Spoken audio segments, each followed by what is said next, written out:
हर हर महादेव, जय हिंद, वंदे मातरम। उसकी हालत में पुलिस स्टेशन गई, पुलिस स्टेशन में उसको लोगों ने जरूर कपड़े दिए होंगे, उसको कवर किया। एंड देन जब पुलिस थाने में उसको पूछा गया तो उसने बताया कि मेरे शोहर ने मुझे जो है घर से निकाल, इस हालत में मुझे कितनी निकाला, इज्जत है। हाँ आप मेरी मदद कीजिए। देन उन्होंने नाम वगैरह पूछा, पता पूछा, मालूम पड़ा ये तो मुसलमान की फैमिली की।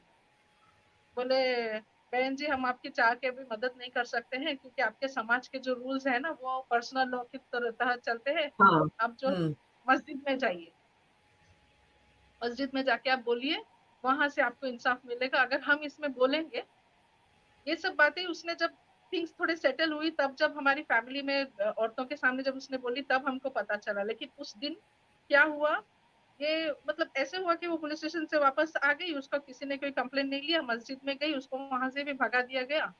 अब जब वो घर पर आई है, घर में उसकी इज्जत जो पहले थोड़ी दो कौड़ी की थी ना, वो भी नहीं रही। दूसरी बात, उसी घर की औरतें ही उसको उठते बैठते क्या हुआ नंगी करके निकाल दिया था ना।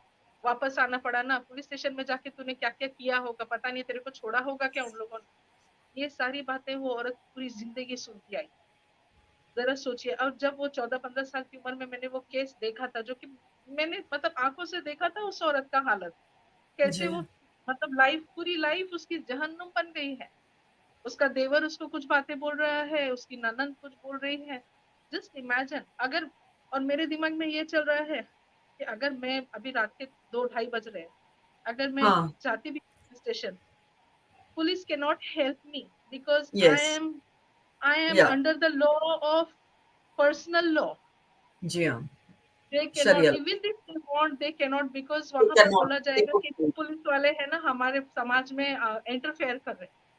हम्म। मेरे पास कोई दूसरा चारा नहीं था। जब 5:30-6 बजे जब मैं अंदर गई, डेली रूटीन मैंने फॉलो की, खाना बनाया, बच्चे को उठा के लेके गई, अपनी मदर के इधर पे छोड़ा, और फिर मैं अपना ऑफिस चली। अब ये सोचिए कि एक वर्किंग वुमेन जो, जिसके पैसों पर आपका घर चल रहा है, उसको ये सब सामना करना पड़ा। तो जो वो कोई लड़कियां कमाता दूसरी, नहीं था? वो कमाता था ही हाँ ना? ही यूज्ड टू वर्क, वो वो कमाता था काम कि नहीं? काम करता था, काम करता हम्म। था, लेकिन हमेशा मुझे इनकम जीरो दिखाता था ओह। कि मुझे सामने से पैसे नहीं मिले हैं, या फिर कोई बीमार हो गया था उसको बहाना दे ही। दिया हूँ, मतलब हम्म। हमेशा, हम्म। ऑलवेज। मतलब अगर मैंने समझिए जॉब्स के बीच में अगर मेरा 1 मंथ का गैप हो गया, एक जगह से रेजिग्नेशन दे दिया, तो देर हम्म। वॉज नॉट इवन वंस के मैंने कभी 2 या 3 दिन का भी मैंने गैप लिया। अगर मैंने आज यहाँ पर मैंने छोड़ा है, तो दूसरा। दूसरे दिन जब तक मेरे हाथ में ऑफर लेटर नहीं होता ना, मैं कंपनी कंपनी भटकती रहती कि नहीं मुझे जॉब चाहिए। बिकॉज अगले महीने में अगर मेरी सैलरी नहीं आएगी तो मैं घर कैसे चलाऊं, बच्चे का खर्चा कैसे करूं। ये जो है ना दिमाग में ऐसे बैठा रहता था, and I used to run behind like jobs and all like anything. और ऐसे तो बुर्का पहनने पे हम लोगों को मजबूर किया जाता है, करेक्ट। जी। जब मुझे जॉब मिलने में प्रॉब्लम हो रही थी ना, हम्म। उस वक्त ये बीपीओ इंडस्ट्री वगैरह इट वाज वेरी न्यू। वहां पर जो है ना ये बुरखे शलवार कमीज वालियों को नहीं लेते। दे अच्छा। Used to prefer the girls yeah. Those who look a bit modern, जो जी। जीन्स पहने, जो फॉर्मल्स पहने, उस तरह जी। की लड़कियों। Then once or twice I came back saying नहीं मुझे जॉब नहीं मिल रही है, बिकॉज मुझे देखते ही वहां से भगा देते। हम्म। बिकॉज हम उनको लगता है ये क्या काम करेगी, बिकॉज देर इज नो सही बात है। Confidence on your face. Yes. when you're yes. facing all this you don't look confident to people। हम्म। तो इस बंदे ने मुझे उस टाइम फर्स्ट जीन्स खुद खरीद के लाके दिया। वक्त ओह। पड़ा तो जीन्स पहना है, मॉडर्न बन गया ये लोगों का रंग कैसे बदलता है। कन्वीनियंस, और साया, कन्वीनियंस के हिसाब से, हाँ, कन्वीनियंस के हिसाब से। हाँ इफ कन्वीनियंस इट के सूट्स हिसाब यू, से ये तो लोग, जीन्स के आपको शॉर्ट्स भी पहना देगा। जी। जी हाँ। हाँ तब हाँ उनको हाँ, इज्जत की कोई वो नहीं होती है। सही बात है। नहीं नहीं कुछ नहीं, क्योंकि अभी अगर मैं जॉब नहीं करूंगी तो कहाँ तो से हम लाएंगे? क्या हाँ, वाले घर करेंगे। कैसे चलेगा? हाँ जी। करेक्ट वो एग्जैक्टली। वो सही एंड बात है। Then he used to drop me also sometimes. अच्छा।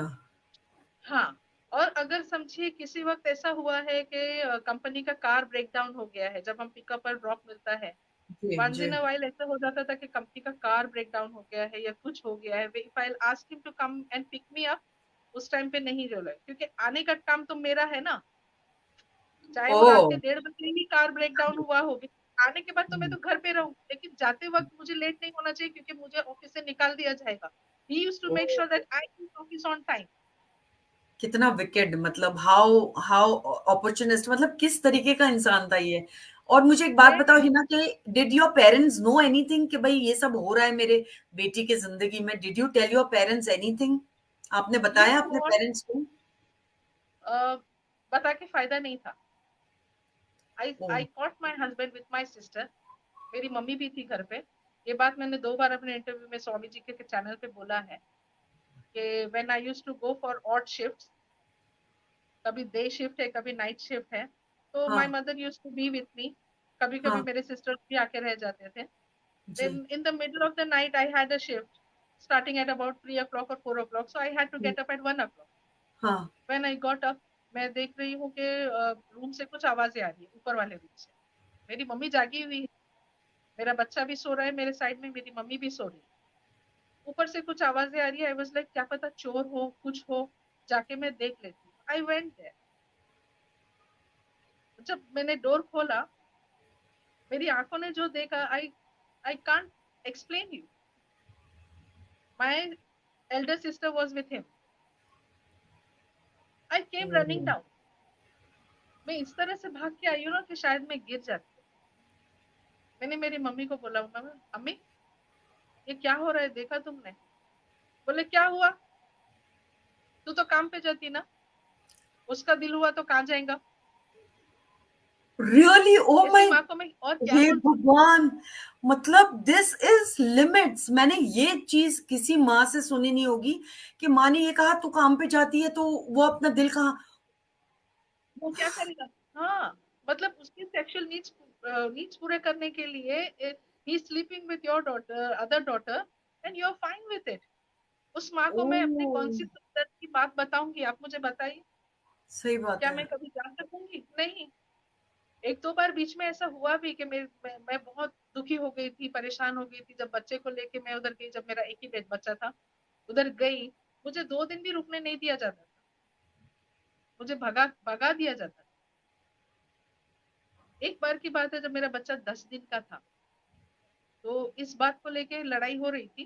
जो पहला मेरा बच्चा 10 दिन का था, इस बात को लेके लड़ाई हो रही थी कि जो डिलीवरी का खर्चा है वो वो तेरे कौन देगा? खाने वालों ने नहीं दिया। हाँ, फिर मैके वाले, हाँ। हुँ, हाँ, तो इस बात को लेके जब लड़ाई झगड़ा हुआ, तो मैंने बोला कि ये बच्चा तो तुम्हारा और मेरा है, दूसरा कोई क्यों उसके ऊपर खर्चा करेगा। हुँ, क्योंकि आफ्टर 10 और 12 डेज जब भी ये प्रकरण हुआ, उस टाइम पे उस दिन हम लोगों को हॉस्पिटल में चेकअप के लिए जाना था, and he was not taking बच्चे को और अच्छा। मुझे देखने के लिए। हाँ, so I was arguing with him कि आखिर मैं किसके पास जाऊंगी, बिकॉज ये उनकी ड्यूटी नहीं है, ये हमारा हुँ, बच्चा है, और हुँ, मैं तुम्हारी बीवी हूँ, तो मेरी जिम्मेदारी तुम्हारी है। बोले नहीं, दवाई इलाज का खर्चा वगैरह सब कोई आदमी की जिम्मेदारी नहीं होती। हुँ, तो मुझे आपके आपसे ये भी पूछना था, क्या इस्लाम, मैंने तो बहुत ज्यादा इस्लाम पढ़ा नहीं है, हुँ, क्या औरत जब बीमार होती है उसका दवाई इलाज का खर्चा उठाना शोहर का काम नहीं है? बोले हुँ। नहीं, वो सब माँ बाप का काम होता है। वाह! जब ये बात लेके, हाँ, ये सब बात लेके जब मेरी और उसके तो लड़ाई हुई, मुझे मारा तोड़ा, मेरा दिल बहुत दुखी हुआ। मैंने सोचा चलो ठीक है, मैं अपने बच्चे को लेके कहीं चली जाती, क्योंकि उस टाइम में ना, एक तो डिलीवरी के बाद वाला जो ये होता है ना, डिप्रेशन। सीरियस होता है, या इट्स वेरी, बहुत नाज़ुक होता है, सही बात है। हाँ, और दूसरी बात, when you are not allowed to think anything, जब चारों तरफ से टॉर्चर टॉर्चर होता है, your brain gets blocked. I know. You do something like, आपको नहीं पता होता है कि इसके बाद मुझे क्या करना है। बिना जी, सोचे समझे मैंने अपने बच्चे को उठाया। इट वाज लाइक 9:30 और 10 o'clock इन द मॉर्निंग। अपने बच्चे को उठाया, बुर्का पहन के उसको लेके मैं निकल गई घर से। अब निकल गई हूँ, मैं कहाँ जाऊँ मुझे नहीं पता है। मेरे स्कूल फ्रेंड्स के घरों पे जा रही हूँ। यू नो, डिलीवरी के बाद में इंडिया में जब तक 40 डेज नहीं होते हैं ना, वो औरत घर से बाहर नहीं निकलती, और जी। किसी के घर में उसको अलाउ नहीं करते हैं। मैं हुँ, अपने 3-4 फ्रेंड्स के घर गई और किसी ने अंदर नहीं लिया मुझे। हाँ, मुझे पानी वगैरह पूछा बाहर से। एक फ्रेंड ने मुझे रोटी लपेट के दिया सब्जी में, बाहर ही, लेकिन मुझे अंदर नहीं लिया। सबसे पहली बात, जिन फ्रेंड्स के घर पे मैं जा रही थी वो मुस्लिम्स नहीं थे। मुझे पता है कि मुस्लिम्स के घर में जाऊंगी तो मेरे को कोई एंटरटेन नहीं करेगा, कोई मेरी बात नहीं सुनेगा। जो भी हिंदूज के भी घर जा रही थी, उन लोगों ने मेरी रिस्पेक्ट की, ऐसे नहीं कि नहीं, लेकिन एक जो प्रथा होती है ना, उसके हिसाब से हो सकता है, या तो वो लोग ये सोच रहे होंगे कि इसके घर वाले, ये तो मुसलमान है, अगर इसके घर वाले, अगर हमने इसको अंदर लिया तो इसके तो घर वो वाले आके, अकेली। हम्म। फिर वो जो है हिंदू मुस्लिम का वहां पर शुरू हो जाता कि आप हमारे जी। घर, हमारे क्या बोलते हैं, पर्सनल लॉ के कानून के अंदर, हमारे घर के अंदर आप क्यों दखल दे रहे हो, हम्म। हमारे घर की लड़की को आप क्यों भड़का रहे हो। ये जी। सब भले उन्होंने मुझे भड़काया नहीं, लेकिन इल्जाम वही सही होता है, बात। ये सब डर के मारे नो वन टुक मी इनसाइड। सुबह से शाम हो गई, मैं यहाँ वहां भटकते भटकते, जब मैं 8-9, 8:30-9 बजने के टाइम मैं मेरी माँ के घर गई। वहां पर जाने तक ये जाना बैठा था अपने रिश्तेदारों के साथ। मेरी अच्छा। माँ ने मुझे अंदर पैर रखने नहीं दिया, बोलने लगी वो बेचारा आके कब से बैठा हुआ है, कहाँ घूम रही है आवारा, जा उसके साथ, तेरा अभी शादी करके, तेरी शादी करके दे दिए है, तेरी जिम्मेदारी अभी यहाँ पर कुछ नहीं है, तेरा हक नहीं है।